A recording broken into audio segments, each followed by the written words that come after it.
Gênesis capítulo 1, versículo 1. No princípio, criou Deus os céus e a terra.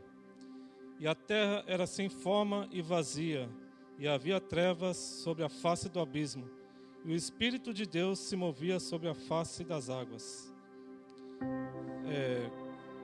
Capítulo 20, versículo 20 agora. E disse Deus: produzam as águas abundantemente répteis de alma vivente, e voem as aves sobre a face da expansão dos céus. E Deus criou as grandes baleias e todo réptil de alma vivente, que as águas abundantemente produziram conforme as suas espécies, e toda ave de asas conforme a sua espécie. E viu Deus que era bom. E Deus os abençoou, dizendo: frutificai e multiplicai-vos, enchei as águas dos mares. E as aves se multiplicaram na terra, e foi a tarde, a manhã e o dia quinto. Versículo 26. E disse Deus: façamos o homem à nossa imagem, conforme a nossa semelhança, e domine sobre os peixes do mar, e sobre as aves do céu, e sobre o gado, e sobre toda a terra, e sobre todo réptil que se move sobre a terra. E Deus criou o homem à sua imagem, a imagem de Deus o criou, macho e fêmea os criou. Amém? Podeis tomar assento, irmãos? Irmãos, falar do livro de Gênesis, que é o livro da criação, que é a criação de tudo, o início de tudo. O livro de Gênesis, eu amo esse livro, porque esse livro ele fala da criação, né? E quando se fala da criação na parte de Deus, é a criação de tudo, de todas as coisas, de tudo que existe, tudo que tem na terra, a criação da terra, a criação dos céus, a criação do universo. E quando se fala da criação do universo, eu confesso que eu fico mais apaixonado ainda, porque eu sou um amante da astronomia. E aqui tem uns irmãos aqui que também vêm junto comigo aí nessa adoração. Dudu, Natan, que logo deve estar chegando aí. Somos amantes da astronomia, porque a astronomia ela fala da criação do universo. E cada vez mais que a astronomia, a parte da física que cuida da astronomia, descobre alguma coisa sobre o espaço, a gente fica mais apaixonado ainda por Deus, porque são coisas espetaculares que eles descobrem, né? Então, só que a ciência ela não caminha junto com a Bíblia, né? A Bíblia ela crê numa coisa e a ciência ela crê em outra. Então existem duas ciências que juntas com a astronomia, né? O criacionismo, que é o que nós cristãos cremos, né? Que tudo tem um início, tudo foi feito por Deus. E o evolucionismo, que é o que a ciência acredita, que tudo não se passa de evolução, tudo não tem um Deus, tudo é por acaso, tudo é por causa da evolução. Então, através dos tempos, desde a Idade Média, do ano de 1500 para cá, a ciência ela foi se especializando, foi se modificando, porque o homem é fissurado, o homem é aficionado em entender a criação do universo, né? Então, desde Galileu Galilei, na Idade Média, foi o primeiro homem a criar o telescópio. Galileu ele conseguiu provar para aquele povo daquela época que a Igreja Católica era que regia a física e a ciência naquela época. Então eles criam que a Terra era o centro do universo e na Terra só existia a Terra, a Lua, o Sol e o que se podia ver, e a morada de Deus. Não se podia falar mais nada, porque senão caía em terra a fé dos cristãos naquela época. E Galileu era um amante de Deus. Mas Galileu, através da sua invenção, ele conseguiu descobrir que a Terra não era o centro de tudo, né? Que existia um Sol, que a Terra circulava o Sol, existiam outros planetas. E a Igreja Católica naquela época mandou executar Galileu por essa verdade que ele trouxe à tona, né? Mais tarde foram ver que Galileu estava certo, né? E a ciência, através dos tempos, através de seus físicos, tudo eles teorizam, porque a ciência não crê na Bíblia, né? Então eles teorizam de tudo, né? O físico mais famoso que existiu, morreu em 2018, Stephen Hawking, ele acreditava que o universo era uma consequência de vários universos, né? Ele acreditava no multiverso. para quem é amante da Marvel, ele acreditava em vários universos, que esse nosso universo era uma colisão com outro universo e se formava um outro universo. E várias teorias, né, que existe a teoria que o universo se expandiu e ele se fechou novamente. E a gente é mais uma evolução desse universo. Até surgir um cristão físico, o padre belga Georges Lemaitre, no ano de 1960, ele veio com uma teoria baseada na Bíblia, baseada no livro de Gênesis. A teoria de que tudo teve um início. E desse início o universo ele se expandiu. O universo se expandiu com intenção, com propósito e com perfeição. Aí a ciência ela abraçou essa teoria desse físico, que é o que se crê até hoje. Ela só não abraçou a ideia de que existe um Deus. Então Deus para a física se chama ponto de singularidade. O que é esse ponto de singularidade? A física acredita que esse ponto de singularidade era o início de tudo. E nesse ponto tudo estava concentrado. O espaço, o tempo, a matéria, tudo que existe no universo. E do nada se expandiu. Isso é o que eles creem. Mas nós cremos num Deus que tudo criou. E quando a gente fala da ciência, de tudo que existe no universo, os buracos negros, as nebulosas, as galáxias, tudo com perfeição criado por Deus, a gente fica apaixonado. E a humanidade sempre esteve em a busca da descoberta, do fascínio do universo, né? E desde a criação do telescópio, do primeiro telescópio por Galileu, a ciência ela foi se desenvolvendo, e se criou vários telescópios, várias sondas espaciais, uma mais moderna que a outra. Porque o ser humano ele quer saber o que tem no universo, ele quer desvendar, ele não quer crer na Bíblia, né? Se cresce na Bíblia, perderia menos tempo, né? Então, queria que o Gui colocasse para mim Guilherme, coloca para mim uma primeira imagem, hein? Que eu pedi para o Guilherme colocar. Não dá para apagar. Dá para apagar a luz, irmão? Para ficar mais fácil. Desde o primeiro telescópio criado por Galileu, esta é a sonda espacial mais moderna que o homem já criou até hoje. Ela durou 20 anos para ser construída. É o telescópio espacial James Webb. Demorou 20 anos para ser construído e custou 10 bilhões de dólares. Ela foi lançada ao espaço no dia 24 de dezembro de 2021. E ela já divulgou as primeiras imagens para a humanidade. Essa imagem é fascinante, porque ela mostra a magnitude do nosso Deus. Porque o nosso Deus, não se pode mensurar o tamanho do nosso Deus, né? Assim como o nosso Deus, ele trabalha no macro, que é o gigante, ele trabalha no mínimo também. Porque quando existe uma pessoa cancerosa, Deus trabalha na célula daquele canceroso, ele trabalha na célula cancerígena.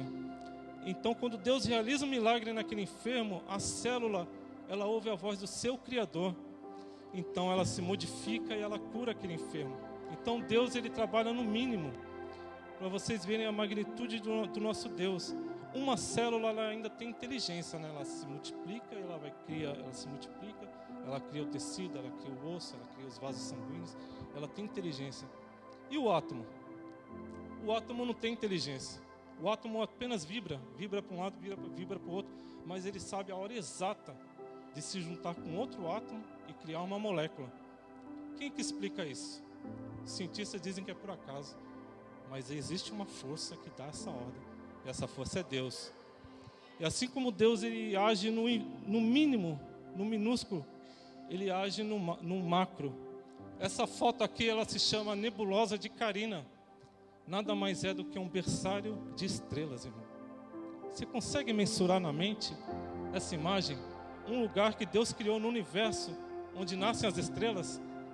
Cada pontinho branco desse aqui é uma estrela nascendo. O tamanho do nosso Deus, irmãos. Assim como Deus, ele conhece, a palavra diz que ele conhece a gente quando a gente era um informe no ventre da nossa mãe. Então ele escolhe aquele espermatozoide que vai nascer. Ele criou um lugar para nascer as estrelas também. Pula a próxima aí, Guilherme. Essa imagem aqui, ela se chama Campo Profundo. É a imagem mais longe que alguém já pôde fotografar do universo. Cada ponto branco desse é uma galáxia. Nós estamos situados no sistema solar, que é o Sol mais 7 planetas. O sistema solar é um grão de areia na Via Láctea, que é a galáxia que nós habitamos. Então, cada pontinho desse é uma galáxia. Então, imagina o tamanho disso aqui. E isso aqui não é nem um grão de areia do universo. Então, o nosso Deus, ele não pode mensurar o tamanho de Deus. Porque Deus, ele é espírito, ele não é matéria. Então, o nosso Deus, ele é gigantesco. Todas as coisas, pode acender. Todas as coisas que Deus criou, todas as coisas que Deus criou no universo é fantástico, é perfeito, é intencional, é majestoso.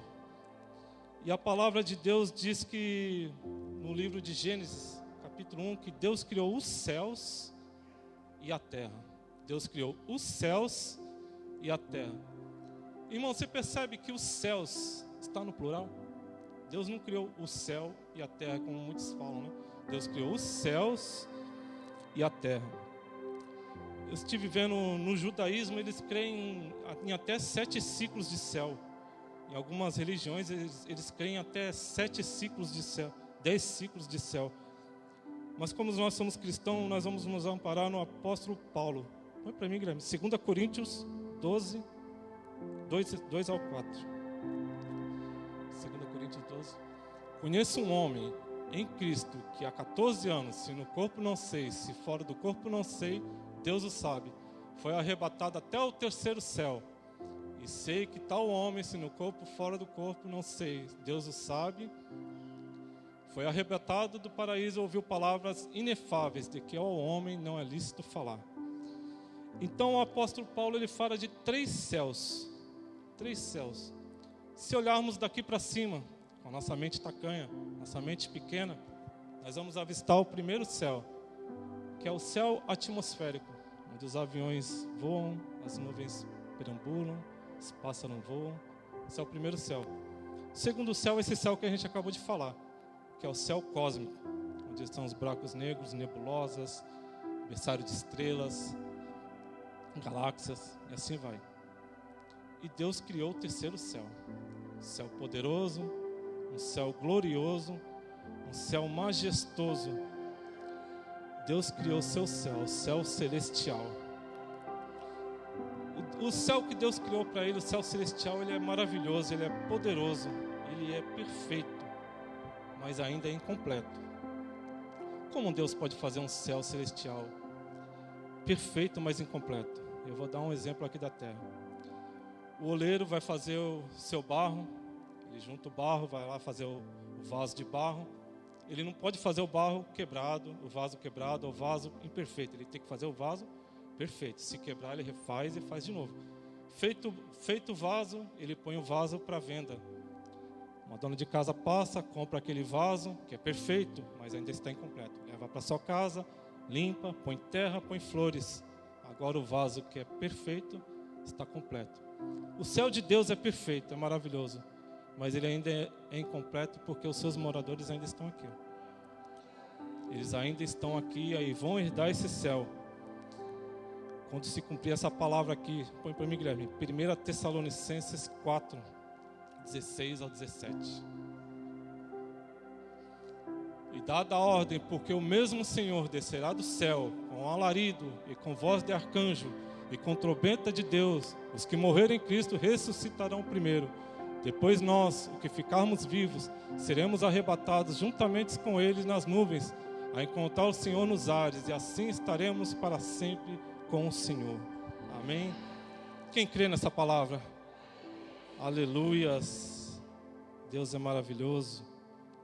Então Deus cria os céus e a terra, cria tudo perfeito, tudo com intenção, tudo com perfeição, tudo com propósito. Cria o seu céu. E no seu céu Deus vai criar a sua morada. Deus vai criar o seu tabernáculo, o santo dos santos. Coloca para mim aí, Guilherme. Hebreus capítulo 8, versículo 5. Ele vai criar a sua morada, os quais servem de exemplar e sombra das coisas celestiais, como Moisés divinamente foi avisado, estando lá para acabar o tabernáculo, porque foi dito: Olha, faze tudo conforme o modelo que no monte te mostrou. O tabernáculo de Deus celestial é a cópia, não, o tabernáculo que Moisés fez é a cópia e imagem do tabernáculo celestial. Então, assim como existe um tabernáculo na terra, existe o tabernáculo de Deus no céu, onde está o seu trono, que é o Santo dos Santos, o lugar santo, o átrio e o alpendre. Tudo está perfeito, tudo está lindo, tudo está maravilhoso. Toda a criação de Deus, ela é perfeita. Não existe erro na criação de Deus. Então Deus vai encher de vida esses lugares inanimados, esses lugares que não são sensíveis. Então Deus vai encher de vida esses lugares. E Deus vai encher de vida primeiro o seu céu, que é o céu celestial.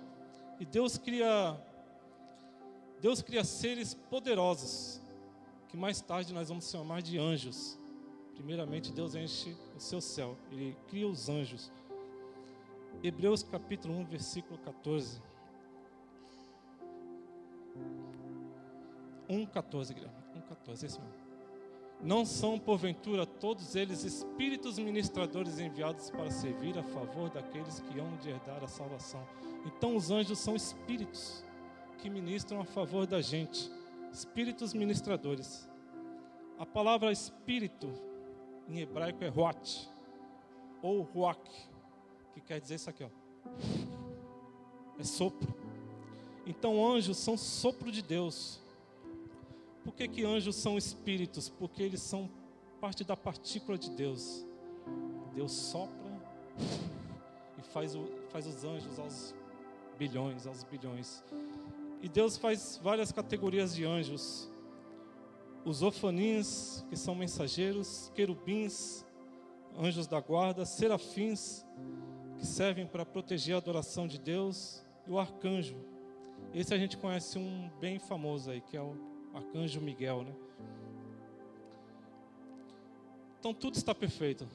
Deus cria os céus, Deus cria a terra, Deus cria a sua morada, Deus cria os anjos poderosos. Então Deus vai pôr o primeiro som na eternidade, que Ele põe na boca de um serafim, que diz: Santo, Santo, Santo, Santo. Santo porque Deus é santo, porque Deus é poderoso. E todo o universo está cheio da sua glória. Então Deus cria todos os anjos, né? Toda a categoria de anjos, cada anjo com uma função dentro do tabernáculo. Mas Deus vai criar um anjo diferente agora. Se segura aí, igreja. Livro de Ezequiel 28, 13 ao 14. Estavas no Éden, jardim de Deus. Toda pedra preciosa era a tua cobertura: a sardônia, o topázio, o diamante, a turquesa, o ônix, a jaspe, a safira, o carbúnculo, a esmeralda e o ouro. A obra dos teus tambores e dos teus pífaros estava em ti, e no dia que foste criado foram preparados. Tu eras querumbi ungido para proteger, e te estabeleci no monte santo de Deus. Estavas no meio de pedras afogueadas, andavas. Deus criou um anjo poderoso. Ele disse que era um querubim ungido da guarda. Eu vi a foto desse anjo na internet e esse anjo era lindo, coberto de pedras preciosas, asas embranquiçadas, cabelo longo. Era um anjo poderoso. O nome dele era Lúcifer. Deus cria esse anjo poderoso. O Matias, ele vai me ajudar agora a descrever esse anjo. Pode colocar Ezequiel 28, 13 de novo? Esse anjo, além de ser lindo, coberto de esmeraldas, coberto de todo tipo de joia que você possa imaginar, Deus tem um detalhe nesse anjo. Ele fala: no dia em que eu te criei, Lúcifer, eu criei em ti a obra dos tambores e do adufe. Aí eu tentei ver nos desenhos onde estava o tambor e o adufe, né? Em Lúcifer. E não tinha. E eu li de novo. Deus fala que criou dentro dele a obra do tambor e do adufe.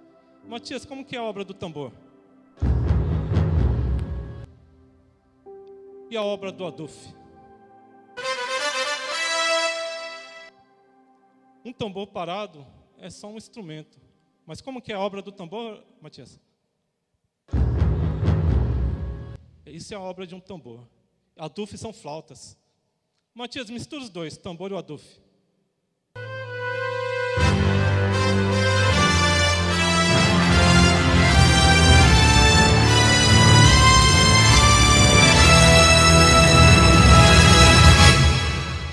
É de arrepiar, não é, igreja? Esse era Lúcifer, maravilhoso, esplendoroso. Deus cria a sua perfeição no céu. Lúcifer é a essência do que nós chamamos de música. Lúcifer é a essência do que nós chamamos de louvor, adoração. Nasceu em Lúcifer a música. A adoração nasceu em Lúcifer. Ele era dono da adoração, do louvor. Deus deu para ele de presente.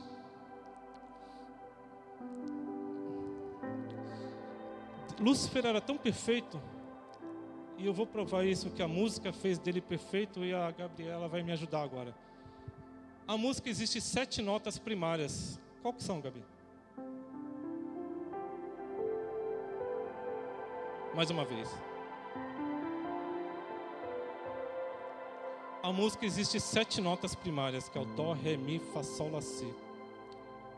Que são as notas primárias da música. E quando a gente, como o pastor já falou hoje, quando a gente olha para o número 7, é o número da perfeição. Deus, ele não faz nada imperfeito. Tudo que Deus faz é perfeito.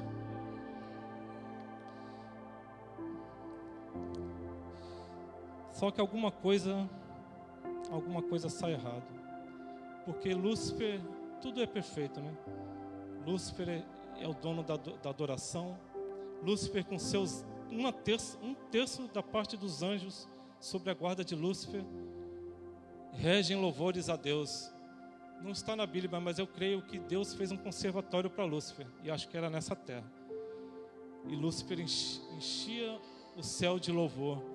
Deus recebia, enchia o coração de Deus de louvor. Tudo era perfeito. Até que um dia a soberba foi criada no coração de Lúcifer.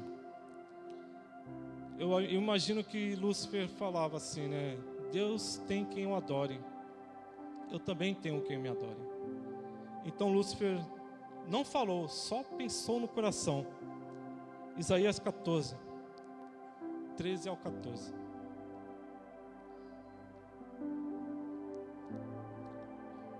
E tu dizias no teu coração: eu subirei ao céu, e acima das estrelas de Deus exaltarei o meu trono, e no monte da congregação me assentarei, da banda dos lados do norte. Pode deixar lá o... Subirei acima, mais alto das nuvens, e serei semelhante ao Altíssimo. Volta lá, Guilherme. Como a gente pode ver que Lúcifer, ele estava aqui nessa terra, ele dizia: eu subirei. Então, se ele vai subir, é sinal que ele está aqui, não está no céu, né? Eu subirei ao céu, primeiro céu, acima das estrelas de Deus, segundo céu, e exaltarei o meu trono, no monte da congregação me assentarei, terceiro céu. Lúcifer não falou, só imaginou no coração. A soberba cresceu no coração de Lúcifer. Ele se achava não maior, mas igual a Deus. Então eu creio que Deus criou o arcanjo agora, nessa hora. Porque para que você criar um arcanjo, um anjo de guerra, se não tem ninguém para guerrear? Mas agora tem. Deus se levanta do seu trono, ele olha para baixo, ele dá um grito: Miguel. Mais uma vez, ele olha para baixo e dá um grito: Miguel. Ele dá o grito do arcanjo. Porque Miguel, traduzindo, significa: quem é maior que Deus? Igual a Deus. Quem é igual a Deus? Como anjos são sopro de Deus, quando Deus fala quem é igual a Deus, as partículas de Deus se articulam, formam um anjo de fogo, com espada de fogo, para guerrear contra Lúcifer. Apocalipse capítulo 12, 7 ao 9.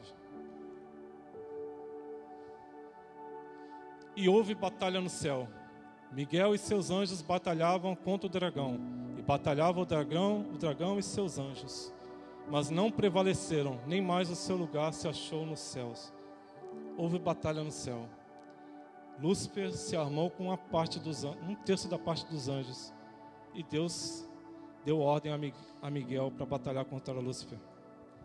Lúcifer perdeu essa guerra. Deus pegou o Lúcifer e um terço da parte dos anjos e tacou como um meteoro nessa terra.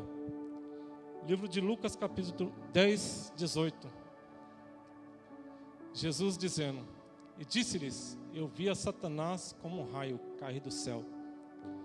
Não está na Bíblia, mas muitos teólogos acreditam que o meteoro que originou a extinção em massa na terra foi Lúcifer.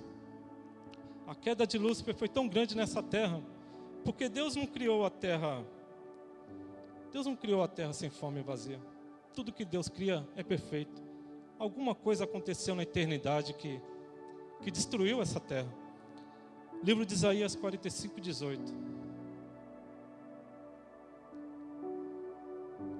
Porque assim diz o Senhor, que tem criado os céus, o Deus que formou a terra e a fez. Ele a estabeleceu, não a criou vazia, mas a formou para que fosse habitada. Eu, o Senhor, e não há outro. Lúcifer desce como um meteoro nessa terra.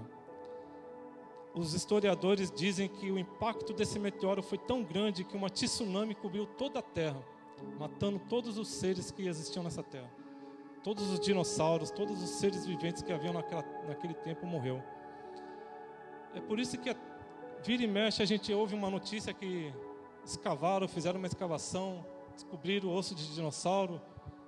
Às vezes descobre até um dinossauro inteiro. E eles fazem um teste de carbono nesses ossos de dinossauro, e a ciência ela trabalha com exatidão. E você vai ver a data, é milhões e milhões de anos. Se você for tentar explicar isso para o seu filho, vai dar uma confusão. Então existia uma outra era. A terra não foi feita sem fome e vazia. Sem fome e vazia significa destruição. Deus fez essa terra perfeita. Houve alguma coisa na eternidade que nem a ciência consegue explicar.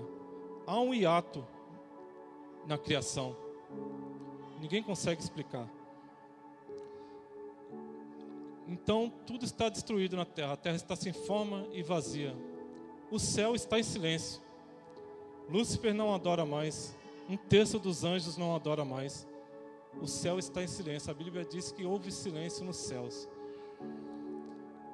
Então, mas Deus ele é misericordioso. Deus é bondoso. Então Deus resolve descer nessa terra.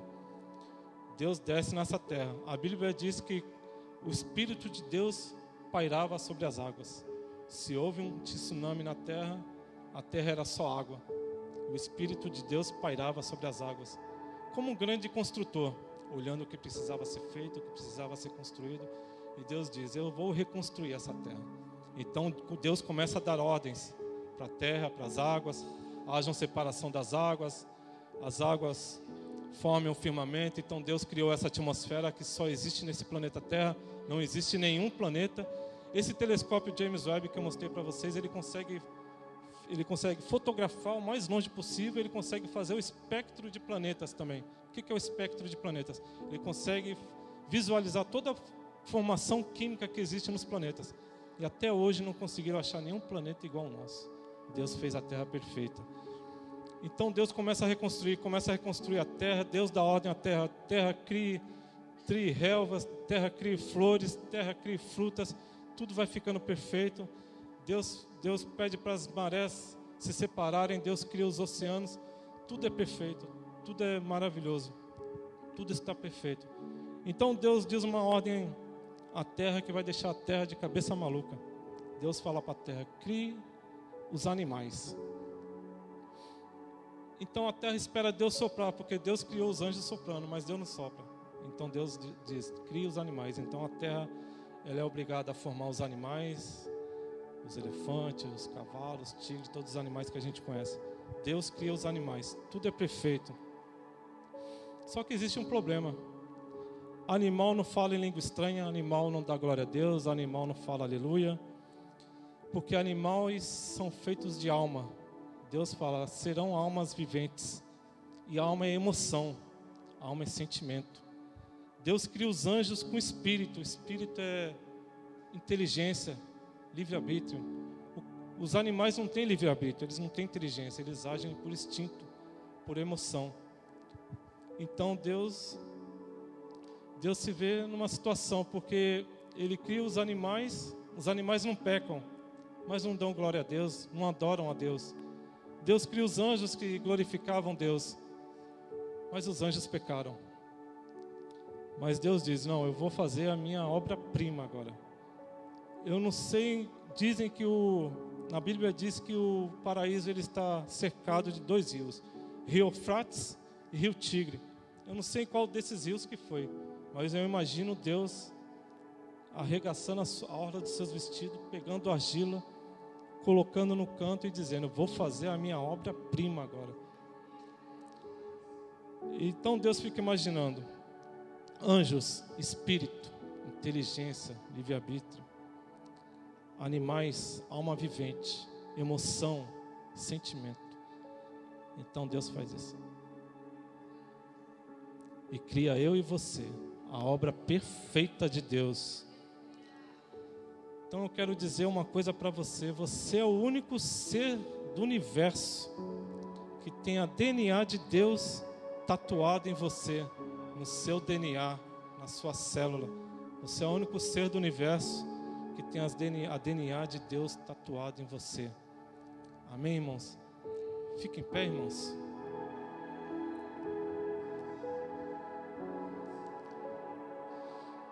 Eu queria dizer 3 coisas aqui para os irmãos.